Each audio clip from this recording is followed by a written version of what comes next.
Hey everyone, and welcome back. For the final week of our trip, Paolo and I explored the Japanese capital city of Tokyo. Join us as we wrap up our Japanese adventure in this bustling metropolis.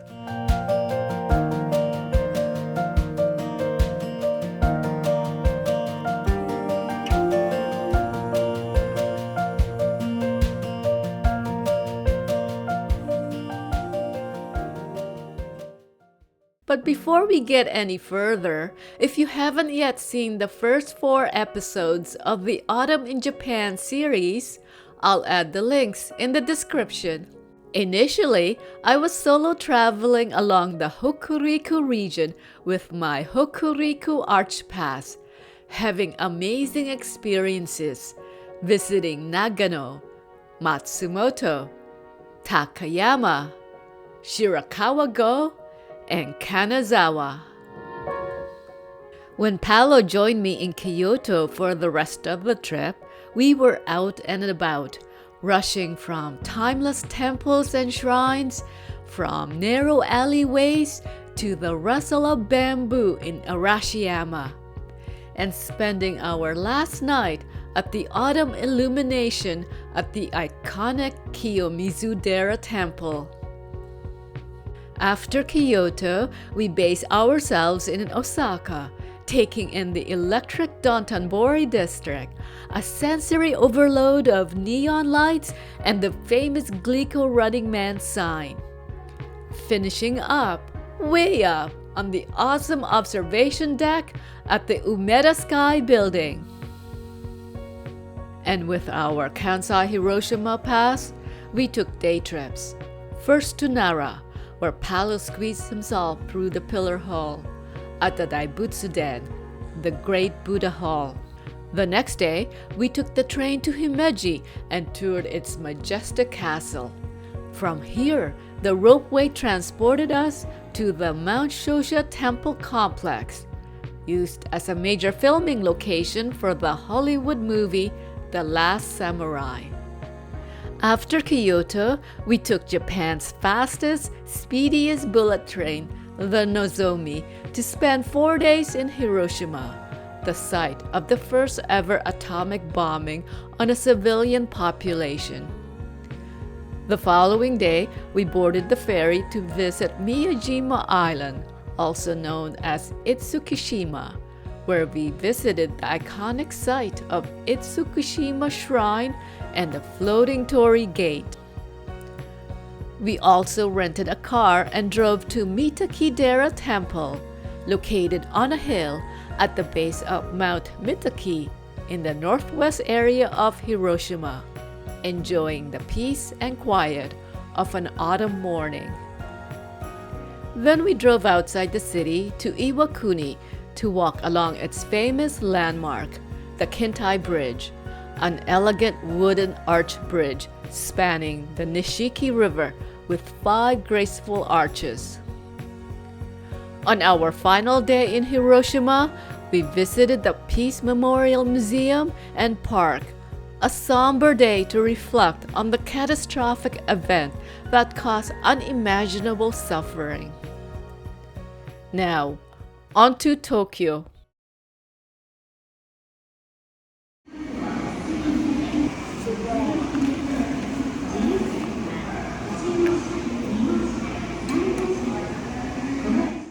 For the 4-hour journey to Tokyo, we boarded the Nozomi Shinkansen at Hiroshima Station. With our bento boxes in hand, we were all set for the ride. This is the passenger announcement. The sheer efficiency and extensive network of Japan's rail system is something I'll truly miss.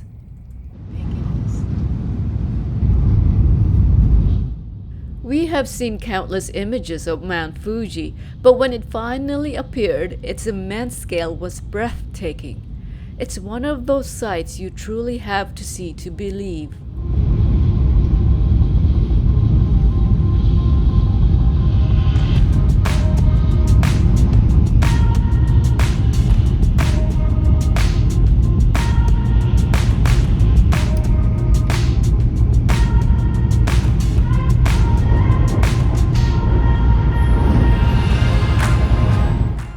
By the time we arrived at Tokyo Station, it was late afternoon.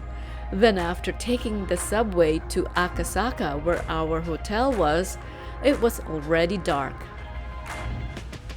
We dropped off our luggage, had dinner out, and then returned to settle in for the night.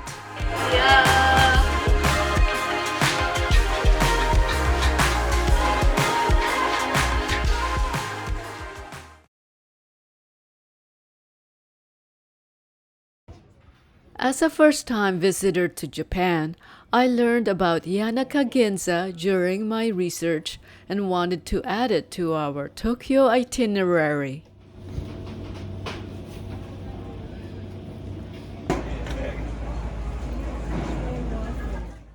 The street is one of the best preserved examples of a traditional shotengai, that is, a shopping street, still featuring many pre-World War II wooden buildings.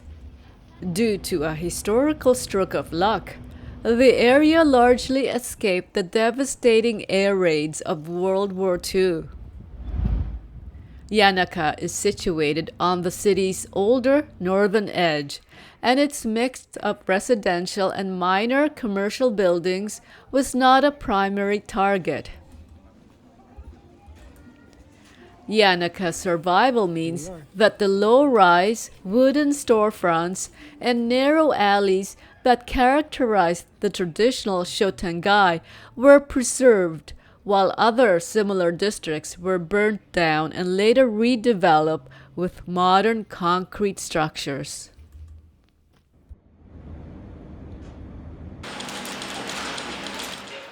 As we leisurely strolled along, I sampled some of its inexpensive traditional street snacks.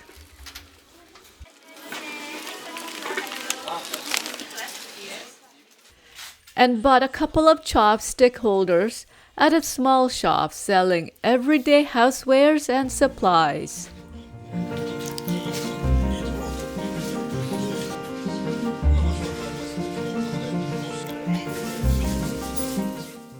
Visiting Yanaka Ginza was a rare chance to see the architectural and urban fabric of Tokyo as it existed before the mid-20th century.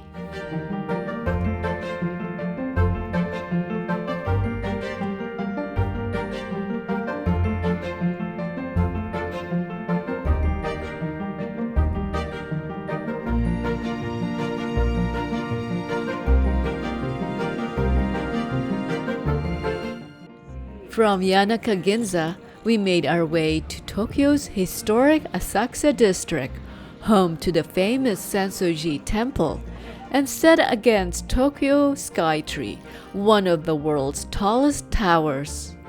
Senso-ji Temple is Tokyo's oldest and most significant Buddhist temple, completed in 645 AD. At the Kaminarimon Gate, a 3.9 meters tall lantern greeted visitors to this stately gate at the entrance to the temple.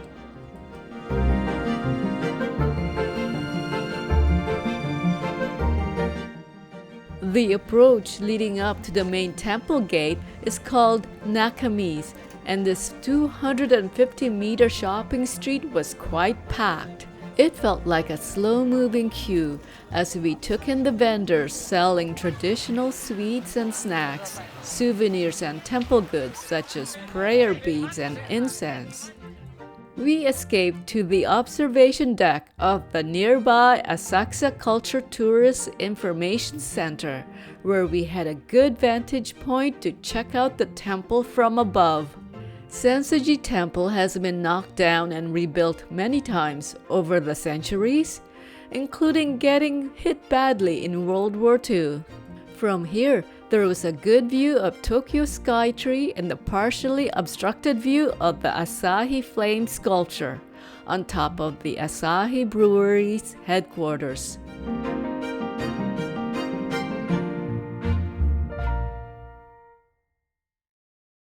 Then we walked to the neighborhood of Kappabashi Street, or known as Kitchen Town. It is an 800-meter stretch of road dedicated entirely to supplying the restaurant industry. You can find virtually everything a chef or restaurateur needs, such as high-quality kitchen knives, tableware and ceramics, pots and pans, and everything in between.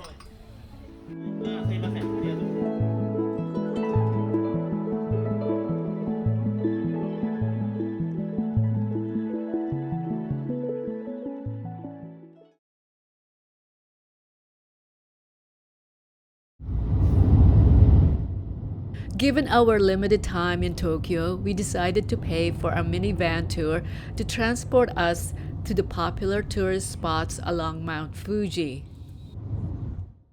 It was an easy purchase via the Klook app to select one of many Mount Fuji tours that included round-trip transfers to and from our hotel, lunch, toll fees, and parking fees. We eventually realized our guide was actually just a driver, but we didn't mind at all. Having private transport for the day was incredibly convenient.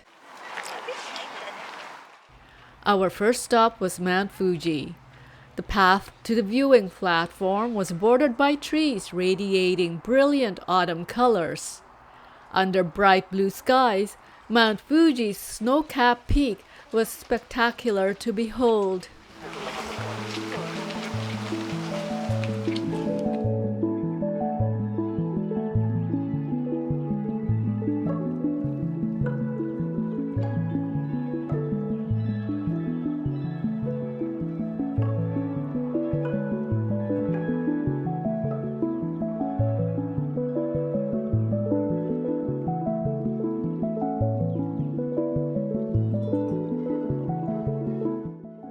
On the way up, the Shureito Pagoda stood on the hillside of Mount Arakura.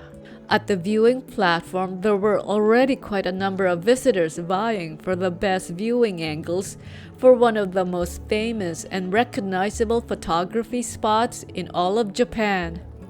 This was an incredible viewpoint which frames the pagoda, the town below, and the majestic Mount Fuji in one iconic image.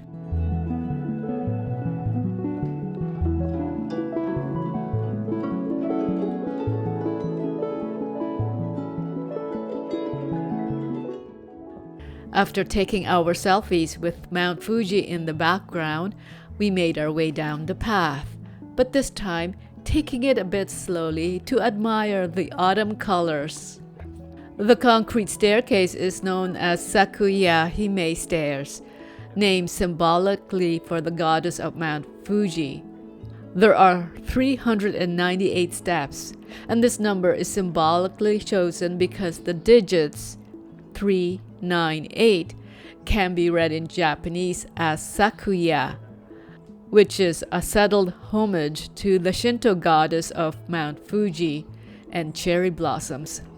For us, it became an exercise to appreciate the stunning seasonal colors coming down.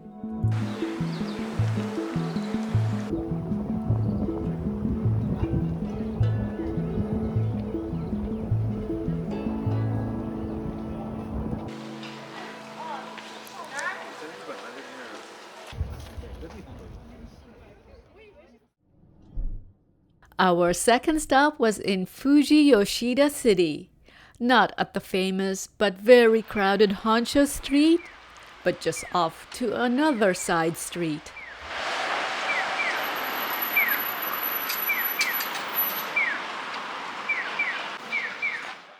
Why is it so popular that tourists are risking their lives by walking in the middle of the street?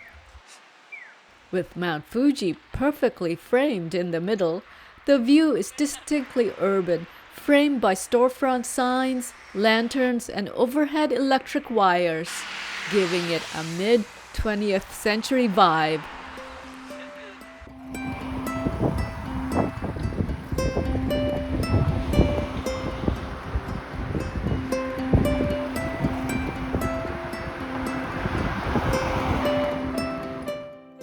Our third stop was Oishi Park, also a very popular tourist destination.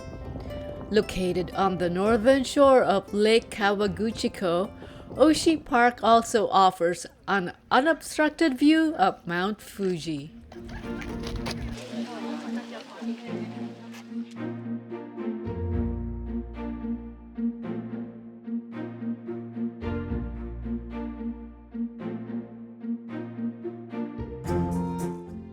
With the lake in the foreground, Mount Fuji may sometimes be reflected in the lake. While we were there though, with the sun overhead and the wind scattering sunlit reflections on the water, it would have to be another time to see the water reflecting the peak. The park is also known for its flower road, proudly maintained and cultivated by the staff. By this time, the vibrant red foliage of kochia, summer cypress, had dulled to a rust color, and the trees have lost all of its fall colors, leaving the branches stark and bare. While we may have missed the peak autumn colors, this was the beginning of the best view of Fuji season, featuring a crisp white snowcap that beautifully contrasts with the deep blue sky.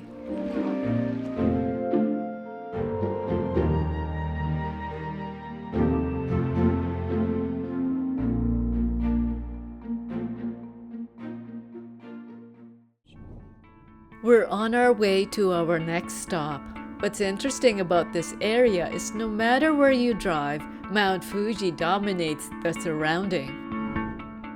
Our fourth stop was at the Lawson convenience store near Kawaguchiko Station. It became a massive social media phenomenon, often nicknamed Mount Fuji Lawson, for a very specific photographic opportunity. Mount Fuji appeared to be sitting atop the roof of the Lawson convenience store. This juxtaposition of Mount Fuji and the Lawson convenience store brand blended two iconic, distinctly Japanese images: the majestic natural wonder of Mount Fuji and the modern convenience store, Konbini, creating a quirky and visually stunning contrast that is highly shareable on social media platforms. Unluckily for us, clouds moved in to obscure the Mount Fuji peak, and we were left to recording the image of an otherwise normal Lawson convenience store, just with tourists milling about.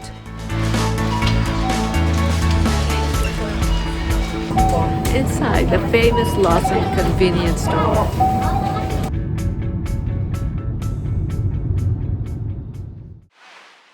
Our final and fifth stop was the village of Oshino, Hakkai. It is recognized as a component part of the Mount Fuji UNESCO World Cultural Heritage Site for its collection of 8 spring-fed ponds. The ponds are famously clear because they are fed by snowmelt from Mount Fuji. This water seeps underground and is naturally filtered through layers of porous volcanic rock and lava for several decades before surfacing as pure, cold spring water. The main area around the ponds has been heavily developed for tourism, where restaurants, souvenir shops, and food stalls mix with the traditional thatch roof houses and water mills. As we wandered around, clouds had rolled in, obscuring views of Mount Fuji.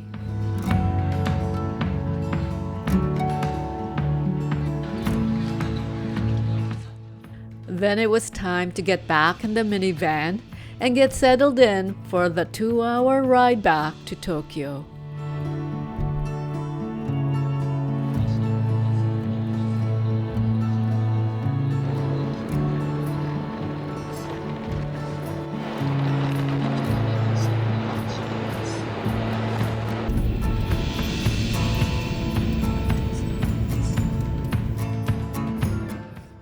Later that evening, we left our hotel and strolled without a destination in mind.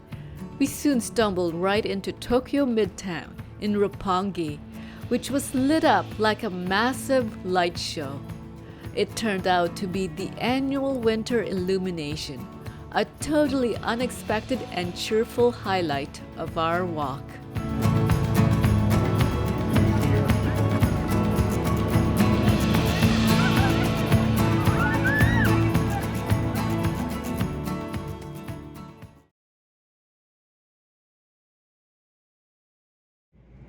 On this day, we were on our way to tour the city's oldest department store, Nihombashi Mitsukoshi, located in the Nihombashi district of Tokyo.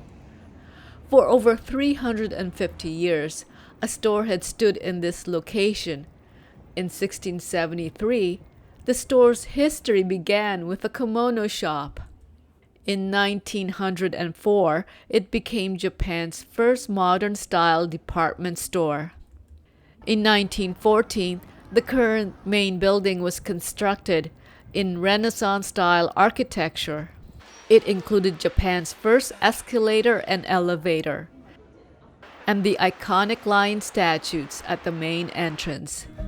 They survived the World War II bombing and avoided being scrapped for the war effort. In 1935, it expanded to its current grand scale.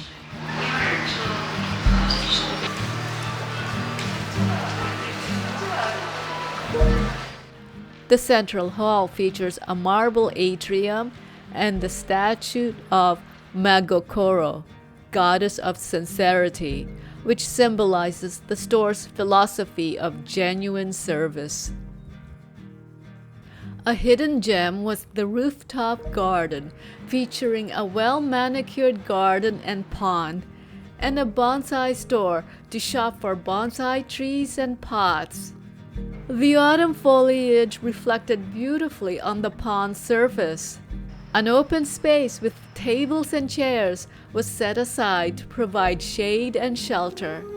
This would be a great place to relax and enjoy the scenery.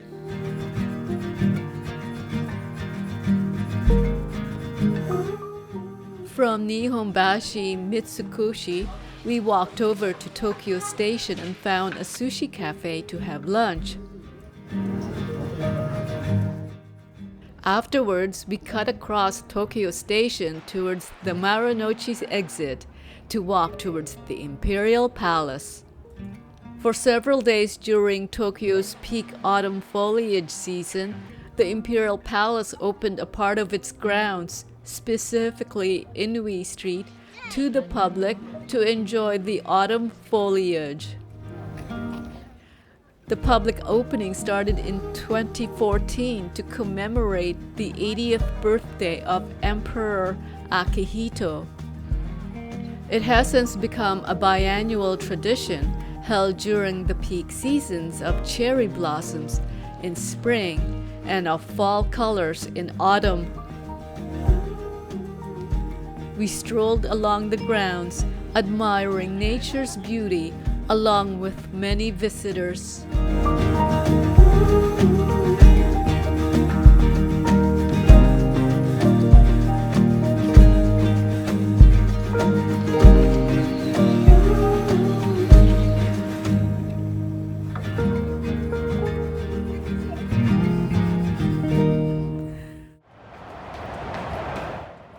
To cap off the day, we traveled via the Tokyo Metro to witness the Shibuya Scramble crossing in the evening and wander through the district. The Shibuya Scramble crossing is one of the world's most famous intersections, used in TV commercials and movies. It is probably the busiest pedestrian crossing in the world. During peak hours, an estimated 1,000 to 3,000 people can cross simultaneously. When all traffic lights turn red, allowing pedestrians to flood the entire intersection from all 5 directions, in a synchronized scramble of humanity, it makes for a uniquely Tokyo spectacle. After a bit of hesitation, we joined in the scramble.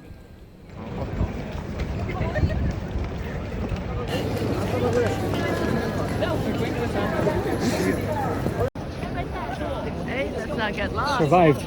All right. The crossing is surrounded by massive, towering buildings covered in neon lights and huge digital billboards.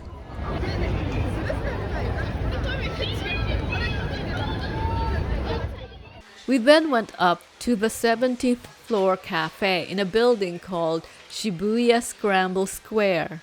From here, we had some snacks and coffee while we watched the humanity of people do the scramble crossing below before heading back to our hotel.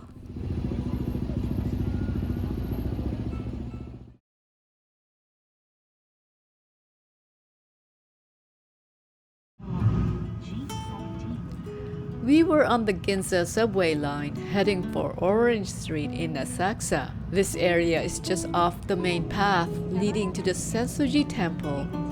We came here to look for traditional Japanese goods that we can purchase as souvenirs, like a kimono or a yukata, and other unique textile items.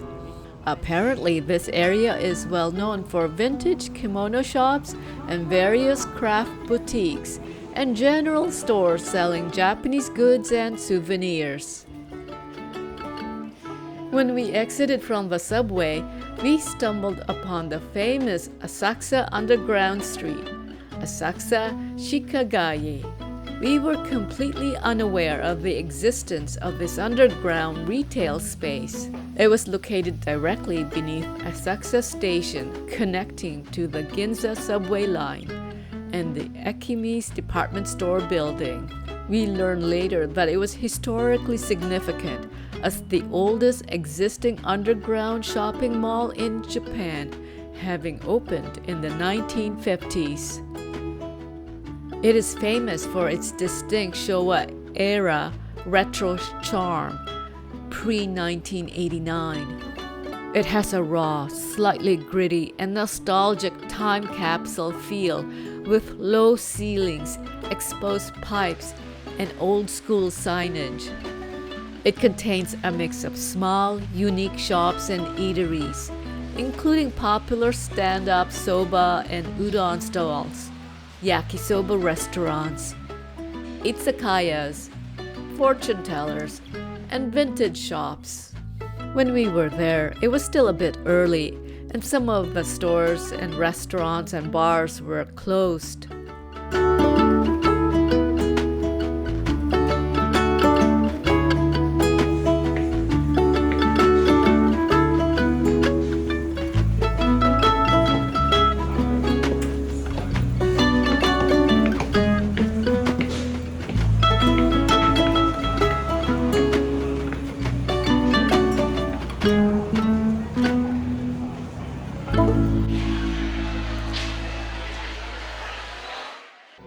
When we exited the underground, we found ourselves in the covered arcade of Shin Nakami's shopping street. We strolled around here, checking out craft stores and boutiques, and eventually found vintage kimono belts to bring back home. Finished with shopping, we opted to miss Orange Street and decided to tour the Akihabara neighborhood of Tokyo instead. At Akihabara, the main thoroughfare was closed to vehicular traffic. It was a regular weekly occurrence designed to create a vibrant car-free zone for shoppers and tourists. Walking in the middle of the street in Tokyo, where there's 3 lanes in each direction, and just about 45 minutes ago, first cars going in both directions, and now it goes off to car traffic. And it's all We strolled around checking out this area of Tokyo, nicknamed Electric Town, the epicenter of Japanese otaku culture and electronics for fans of anime, manga, and video games. We tried one of the numerous capsule toy machines offering cheap unique souvenirs for collectors.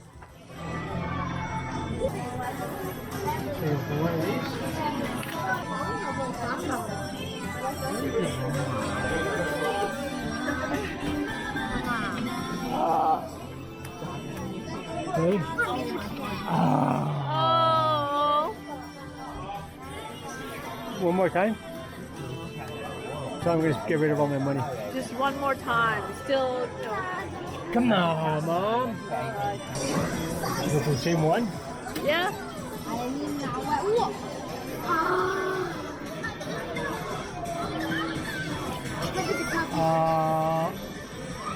No?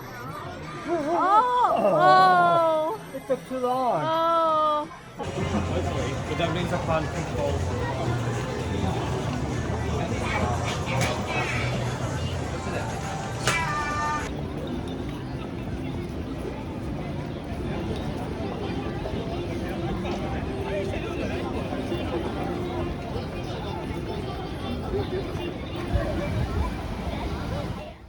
We also checked out one of the big electronic retailers with its enormous multi-floor department stores selling everything from the latest computers, cameras, and mobile phones to household electronics and appliances.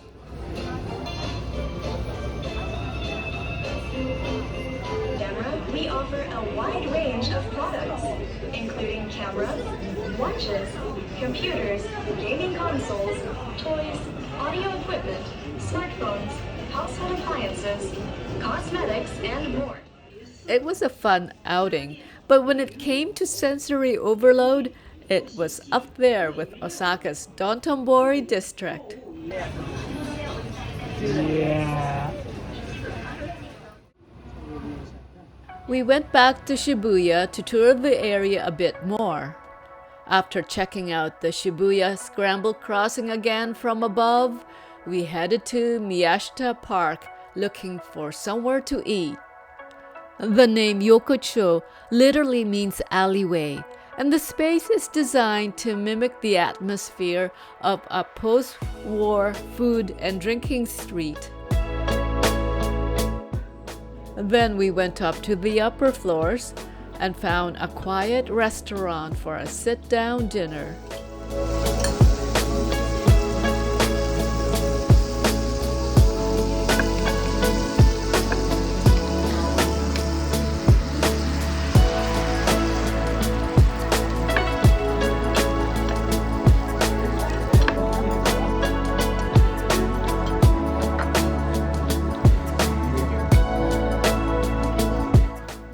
After dinner, we strolled around a bit more around the area. Strolling around the perimeter, we walked through an old-style Yokocho.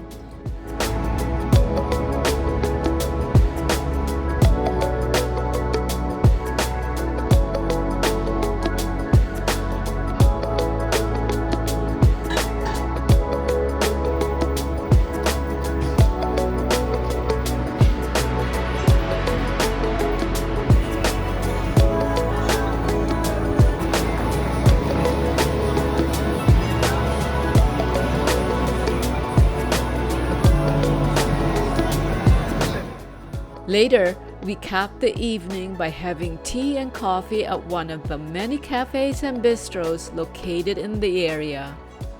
Paul also wanted to sample a chestnut noodle dessert that caught his attention. And I was looking what it was. I didn't know what it was. I figured just ice cream. I don't know if it's ice cream or not. I don't think it is. It's some kind of a pastry dough, I think. But it is made out of chestnuts. That's why I decided I wanted to try it. I'm gonna give it a try, see what it tastes like. It's a dessert. It's a dessert.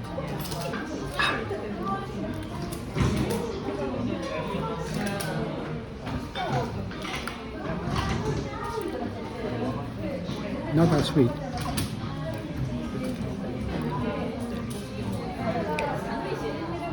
There's something else down there, like a cracker or something like that down below.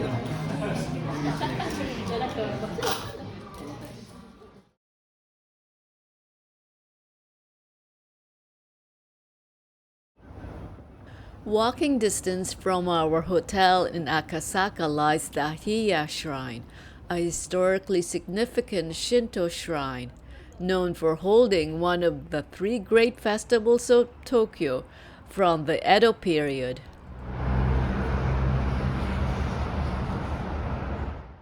Located on a hilly area, the shrine can be accessed by stairs and surprisingly by outdoor escalators.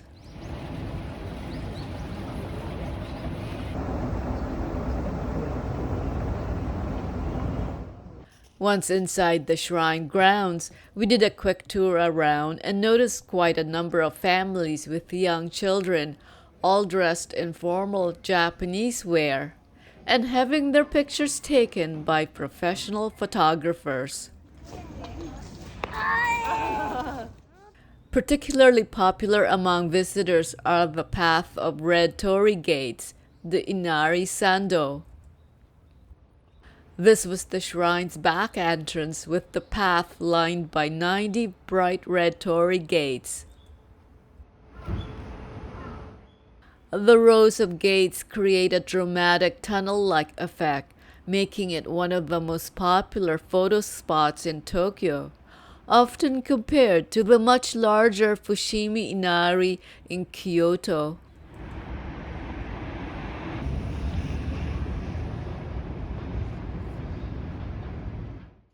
We were on our way to the Tokyo Metropolitan Government Building. We took the Toei Oedo subway line and got off at the closest stop, Toshamae Station. The underground path to the building was quite futuristic in decor, with very minimal signage.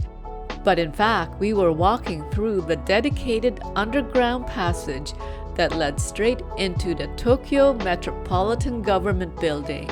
At the lobby of the building, we queued up to take the elevator to one of two free observation decks on the 45th floor at 202 meters, 663 feet. The government building was located in the Nishi Shinjuku skyscraper district. The building has a twin tower design with a separate observatory in the north and south towers. On this day, we were on the south observation deck. It offers views of the central and eastern parts of the city, so one can make out Tokyo landmarks like Tokyo Tower and Tokyo Sky Tree further in the distance.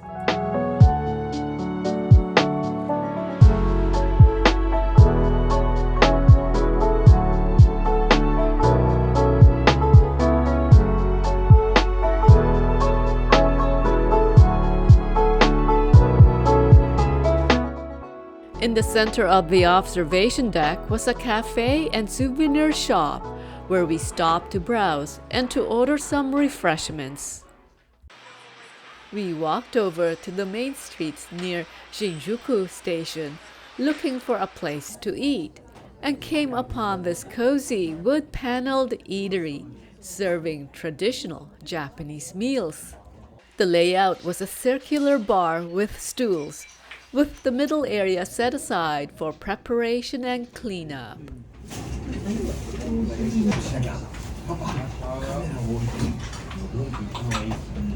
Well, does it taste like Portuguese sardines? Yeah, they probably came from Portugal.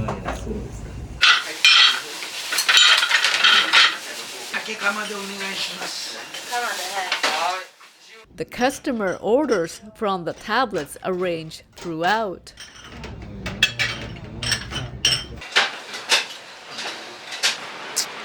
Okay. After lunch, we strolled around the area. East Shinjuku is the entertainment and shopping hub, featuring the vast Shinjuku Station.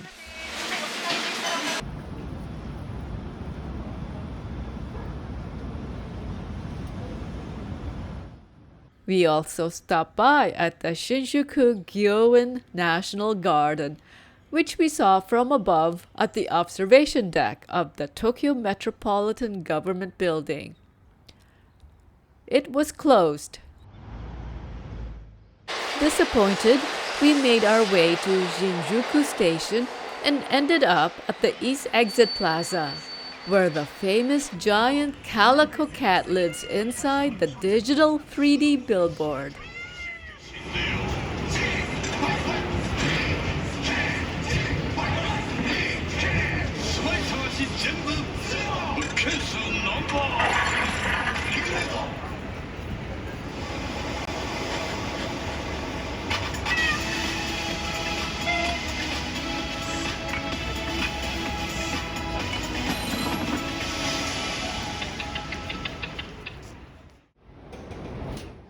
Afterwards, we made our way to Omoide, Yokocho.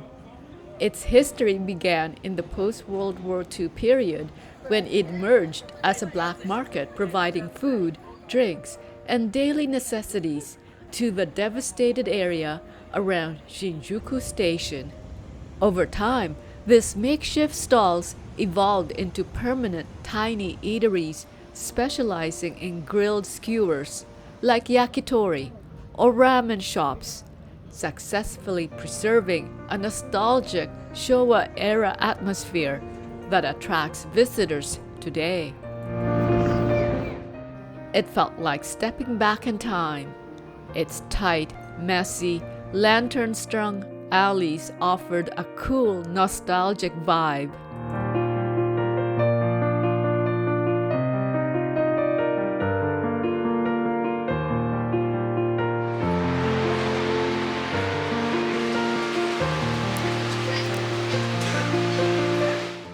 It was early evening, and some customers were starting to arrive, ducking into tiny bars and eateries for drinks and food, and good company to relax after a day's work.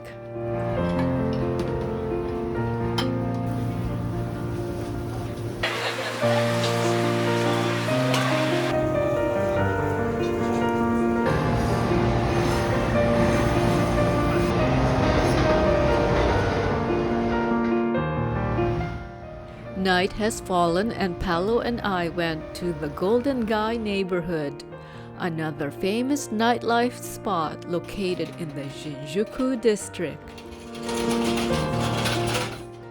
Golden Guy originated as a post-World War II black market and red light district in 1945, with its cramped alleyway dating back to that period. After prostitution was outlawed in 1958, the buildings were converted into over 280 tiny bars, establishing the area as a popular, unique gathering spot for Japanese writers, artists, and intellectuals. However, its international fame has made it a significant tourist destination, resulting in high numbers of foreign visitors and a social split between exclusive, regulars-only bars and those that cater to international tourists. Ultimately, it operates as a unique fusion, allowing a glimpse into Tokyo's past while navigating the demands of modern global tourism.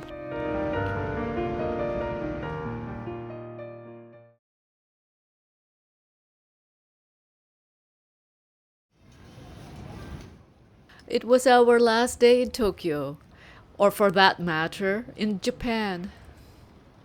We walked around Akasaka, near our hotel, for one last time. It's the last day. Just taking me in the air before we pick up our bags and head off to the airport. Taking in the sights and sounds of this beautiful country. We then took the train to Haneda Airport to catch our flight back to Canada. After 4 weeks of touring this part of Japan, it was time to say matinee Japan. Bye, Japan. See you next time. Yeah. And thank you for all the memories. This is the end of my Autumn in Japan video series. I hope that you have found it useful and informative, and hopefully will inspire you to visit Japan someday. Thank you for watching. Much appreciated.